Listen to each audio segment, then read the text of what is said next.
Hi, my name is Ashwin, and I go to international school, which is a 6th through 12th grade school, and I am currently a rising junior. For my project, I chose the chess clock, and I chose it because I have lost my previous chess clock and I wish to replace it. So I figured that I might as well make one while I was at Blue Stamp. Here is the clock. If I turn this rotary encoder here, you'll see that the time on both of these displays increments by 30 seconds. And when I turn it in the opposite direction, it decrements by 30 seconds. When I press down on the rotary encoder, it'll lock the time, and from there I can press one of these buttons on the breadboard and it'll start counting down. Press the button on the other side of the board, and the other side will start counting down. One thing which I cannot show in this demo is the buzzer, which is here. It should buzz when one of the times reaches 0. However, it'll probably not during this video. How it works is that we have two 7-segment displays, which are here and here, two buttons here and here, one buzzer, and one rotary encoder.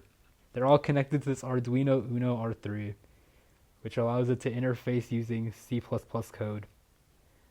Also, one modification I made to this project is this external power source, which is just a holder for a 9-volt battery. It also has an on-off switch, which I can turn off and then on again. I'll reset it back to the beginning.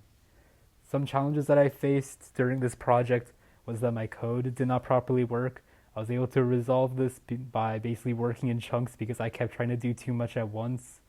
And another challenge I faced was learning how to use CAD. It was quite difficult, but I eventually persevered through.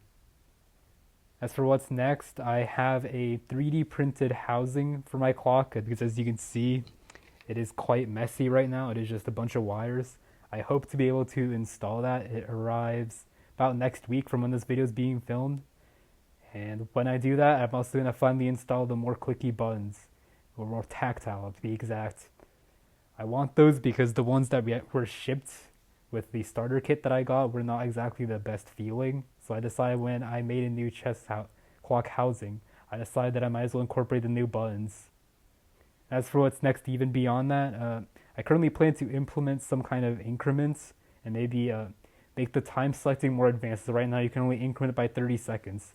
I hope they can set an exact precise time at some points in the future. Anyways, thank you for watching.